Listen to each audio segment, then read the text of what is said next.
ఏదో ఒక స్టేజ్లో రాజీ పడిపోతారు. ఎందుకు పడతారో తెలియదు. కఠోరమైన సిద్ధాంతాలు నమ్మినటువంటి కొంతమంది పెద్దలు కూడా ఒక సందర్భం వచ్చేటప్పటికీ ఆ సిద్ధాంతాన్ని పక్కకు పెట్టి కూడా కొన్ని పనులు చేస్తారు. ప్రొఫెసర్ జయశంకర్ గారికి ఉన్న ఒక గొప్పతనం ఏంటంటే ఆయన ఆజన్మ తెలంగాణవాది, ఆజన్మ అన్కాంప్రమైజ్డ్ తెలంగాణ ఫైటర్. అన్డౌటెడ్లీ. ఎందుకంటే ఒక 14-15 ఏళ్ళు సుదీర్ఘంగా ఆయనతో పాటు నేను కలిసి పనిచేసిన కాబట్టి అనేక సందర్భాలలో ప్రయాణంలో కావచ్చు, ప్రస్థానంలో కావచ్చు, చర్చలలో కావచ్చు, ఎంత గొప్పవాడు ఆయన అంటే ఈ టైంలో నేను ఆయన స్మరించుకోకుండా ఉండలేను. అట్లాంటి మనుషులు అరుదుగా ఉంటారు ప్రపంచంలో. ఎక్కడి నుంచి ప్రారంభమైంది సార్ మీ ప్రస్థానం అంటే హైదరాబాద్ స్టేట్గా ఉన్నప్పుడు, అక్కడ ఆంధ్ర రాష్ట్రం ఉన్నప్పుడు నిజాం రాజు పెట్టినటువంటి పాఠశాలలు ఉండేవి మన దగ్గర. మల్టీపర్పస్ హై స్కూల్స్ కావచ్చు, మరొకటి కావచ్చు. మర్కజీ స్కూల్ అని ఒకటి ఉండేది వరంగల్ టౌన్లో. ఆ మర్కజీ స్కూల్లో ఆయన విద్యార్థిగా ఉండే టైంలో ఆంధ్ర ప్రాంతం నుంచి ఉన్నటువంటి ఆనాటి అయ్యదేవర కాళేశ్వరరావు వగైరా వగైరా వ్యక్తులు వచ్చి తెలంగాణ ప్రజలను మానసికంగా సిద్ధం చేయడానికి కొన్ని ప్రయత్నాలు చేసేవాళ్ళు. దానిలో భాగంగా ఆయన వచ్చి మీ తెలంగాణ భాష మొత్తం చెడిపోయింది, కులిపోయింది, మీ తెలంగాణ భాషలో బాగా ఉర్దూ ఉంటుంది, మీది స్వచ్ఛమైన తెలుగు కాదు అని ఒక హేళన చేసినట్టుగా మాట్లాడుతూ మీరు సంస్కరించబడాలి, మిమ్మల్ని సంస్కరించడానికి మేము ఆంధ్ర ప్రాంతం నుంచి వస్తాం అంటే వీళ్ళు లేచి జై తెలంగాణ అని చెప్పి పిడికిలు బిగించి రాళ్ళు విసిరేస్తే మొట్టమొదటి లాఠీ చార్జ్ అక్కడ జరిగింది వరంగల్లో ఆ విద్యార్థుల మీద. అంతకుముందు కూడా ఖమ్మంలో కొంత జరిగింది, కానీ ఇది తెలంగాణ ఏర్పాటు అయిన తర్వాత ఖమ్మంలో జరిగింది. తెలంగాణ ఏర్పడక ముందు హైదరాబాద్ స్టేట్గా ఉన్నప్పుడు జరిగిన సంఘటన ఇది. అక్కడి నుంచి ఆయన ఏ రోజుకైనా సరే తెలంగాణ తన అస్తిత్వాన్ని కోల్పోకూడదు, తెలంగాణ తెలంగాణగానే ఉండాలి అని మనసులో పూర్తిగా బాగా సంకల్పం తీసుకొని ఆయన జీవితకాలం అంతా కూడా పనిచేసాడు. ఎట్లా దోస్తే అట్లా, ఆయనకి ఎంత చేతనైతే అట్లా. ఆనాడు ఉన్నటువంటి ముఖ్యమంత్రి బ్రహ్మానంద రెడ్డి గారు స్వయంగా పిలిచి బెదిరిస్తే కూడా నేను ఊసి చేస్తామంటే చేయండి సార్, మీ చేతిలో అధికారం ఉంది, నేను మాత్రం తెలంగాణ పందా వీడే ప్రశ్నే లేదు అని చెప్పి నిలబడ్డ దీశాలు. అట్లా ఇంక అనేక సందర్భాలు, అనేక బెదిరింపులు, అనేక ఇది. ఒక తీయటి అనుభవం ఏంటంటే వారితోని వారు ఎంత అన్కాంప్రమైజ్డ్, ఎంత రాజీ లేని పోరాట పంద ఉన్న వ్యక్తి అంటే, సరే జరిగింది, జరుగుతూ వచ్చింది, చరిత్ర అంతా జరిగింది, విలీనమైంది. విలీనం టైంలో సిటీ కాలేజ్ దగ్గర 7 విద్యార్థులను చంపేసినారు కాల్పులలో. అవన్నిటికీ సాక్షి ఆయన. తదనంతరం తెలంగాణ ఉద్యమం కోసం కూడా పరితపించిన వ్యక్తి. 69లో ఉద్యమం వచ్చింది, చాలా ఉవ్వెత్తున ఎగిసిపడ్డది. చాలామంది పెద్దలు పోరాటం చేసినారు, వాళ్ళని కూడా మనము సదా స్మరణీయులు. వాళ్ళు నా ముందు కూర్చున్నారు విజయసింహారెడ్డి గారు, నల్గొండ నాయకులు. వారి తండ్రి గారు బ్రహ్మాండమైనటువంటి కృష్ణారెడ్డి గారు ఆ రోజు పోరాటంలో అగ్రభాగంలో ఉన్నారు.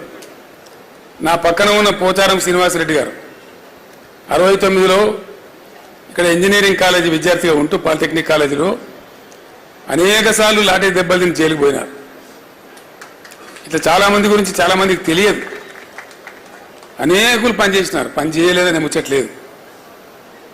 వారందరూ కూడా మనకు సదా స్మరణీయులు. వాళ్ళందరికీ మనం చేయెత్తి మొక్కాల్సిందే. ఉవ్వెత్తిన ఎగిసిపడ్డ ఆ ఉద్యమం కొద్దిగా పందా యొక్క లోపం వల్ల, వ్యూహ లోపం వల్ల అది ఘోరంగా విఫలమైపోయింది. విఫలమైన తర్వాత కూడా జయశంకర్ గారు తన పందా వీడలే. ఆయన రాస్తూనే ఉన్నాడు, సమీకరిస్తూనే ఉన్నాడు, ప్రతి సంవత్సరం బడ్జెట్లో అనాలిసిస్ చేస్తూనే ఉన్నాడు, తెలంగాణకు జరిగే అన్యాయాలను రికార్డు చేస్తూనే ఉన్నాడు. ఆ రోజుల్లో కంప్యూటర్ ఉండేది కాదు. కంప్యూటర్ వచ్చేదాకా, కంప్యూటర్ వచ్చిన తర్వాత కూడా ఆయన రికార్డు చేస్తూనే ఉన్నాడు. చేసి జరుగుతూ ఉండే. నేను అడిగిన ఒక రోజు జయశంకర్ గారు 69లో ఘోరమైన వైఫల్యం వచ్చింది కదా, ఇంకో విచిత్రమైన విషయం మీకు గుర్తు చేయాలి. నేను ఇవి అవసరం, మనకు తెలియాల్సిన అవసరం ఉంది. మీరంతా ఈ స్టేజీ పైన కానీ కింద కానీ అతి ముఖ్యమైన నాయకులు ఉన్నారు కాబట్టి ఈ విషయం నేను మీతో పంచుకోవాలనుకుంటా ఉన్నా. 69 ఉద్యమంలో ప్రధానమైనటువంటి అంశం ముల్కీ రూల్స్, చాలా ప్రధానమైన అంశం. ఆనాడు ఉన్నటువంటి యువకులు, చదువుకుంటున్న విద్యార్థులు, ప్లస్ ఉద్యోగులుగా ఉన్నటువంటి వాళ్ళు, మన టీఎన్జిఓలు, వాళ్ళు కూడా బాగా హైలైట్ చేసి కొట్లాడిన విషయం ఏంటంటే ముల్కీ రూల్స్. మేము చదువుకుంటే ఏం లాభం, మా ఉద్యోగాలు మాకు వస్తలేవు కదా, తస్కరించబడుతున్నాయి కదా అనేదే మేజర్. నీళ్ళ విషయంలో అప్పుడు కాలాలు కొంచెం బాగుండేది, వర్షాలు బాగా కురిసేది. ఈ మన మన మన ఉద్యమ ప్రస్థానంలో జరిగిన ప్రస్తావన తక్కువ ఉండేది అప్పుడు, కానీ ప్రధానంగా ముల్కీ రూల్స్ మీదనే ఉండేది. ఒక విచిత్రమైనటువంటి పరిస్థితి ఏంటంటే ముల్కీ రూల్స్ పేరిటనే అసలు అందులో పాల్గొన్న వాళ్ళు చెప్తే కళ్ళకు నీళ్ళు వస్తాయి మనకు. రాజ్భవన్ గేట్ ఎదురుగా ఒక సంఘటన, వాళ్ళు బుల్లెట్లు కొడతా ఉంటే వీళ్ళు రాళ్ళు కొడతా ఉన్నారు, చచ్చిపోతున్నారు. ఇంద్రవల్లిలో గిరిజనులు ఏ విధంగా కొట్లాడినరో, పోలీసు తూటా వస్తూ ఉంటే మరో 10 మంది ఉరుకుతా ఉన్నారు, తూటాకు ఎదురుగా తూటా వస్తుంది, నేను చస్తా అని తెలిసి కూడా. అంత ఆవేశపూరితంగా ఉద్యమం జరిగింది. చచ్చిపోయినారు, 8-9 మంది చచ్చిపోయినారు ఆ రైలు పట్టాల మీద పడి, రాజ్భవన్ ఎదురుగానే. అంత బాగా జరిగింది. సరే, ఉద్యమం సమసిపోయింది, తెలంగాణ రాలేదు. ఉద్యమ సందర్భంలో కొత్త పొటమరింపు. ఉద్యమం అయిపోయిన తర్వాత పివి నరసింహారావు గారిని ముఖ్యమంత్రి పెట్టినారు.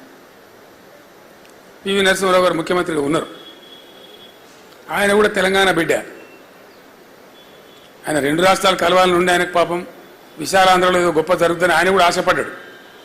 కానీ మోసం జరిగింది, ఆయన మనసులో ఉంది. ముల్కీ రూల్స్కు సంబంధించిన అంశం పోరాటం నుంచి, ఉద్యమ రూపం నుంచి పోయి లీగల్ బ్యాటిల్గా మారి సుప్రీంకోర్టులో పెండింగ్లో ఉంది. కరెక్ట్గా 73లో పివి గారు ముఖ్యమంత్రిగా ఉండే టైంలో సుప్రీంకోర్టు తీర్పిచ్చింది తెలంగాణకు అనుకూలంగా. Mulki rules shall continue for Telangana అనగానే ఆంధ్రాలో జయాంధ్ర మూమెంట్ పెట్టింది. జయాంధ్ర ఉద్యమం పెట్టి చాలా ఘోరంగా జరిగింది. అది కూడా అక్కడ కూడా 60-70 మంది చనిపోయినారు పోలీస్ కాల్పులలో, వందలాది వేలాది మంది అరెస్టులు అయినారు. చాలా ఒక 5-6 నెలల పాటు బీభత్సంగా జరిగింది. అది కూడా మళ్ళీ ఢిల్లీ ఆ ఆంధ్ర ప్రాంతంలో జరిగిన ఉద్యమాన్ని మాత్రమే పరిగణలోకి తీసుకొని సుప్రీంకోర్టు తీర్పును కాలరాస్తూ రాజ్యాంగ సవరణ చేసింది. నేను ఎందుకు చెప్తున్నా ఈ అంశం ప్రధానంగా అంటే 69లో ఉద్యమం కూలిపోయి నిరాశకు గురైన తెలంగాణ ఇక లెవ్వలే. ఏ ముల్కీ రూల్స్ కోసమైతే రాజ్భవన్ గేట్ కాడ 8-9 మంది విద్యార్థులు చచ్చిపోయే పరిస్థితి వచ్చిందో, అంత ఆవేశపూరితంగా జరిగిందో,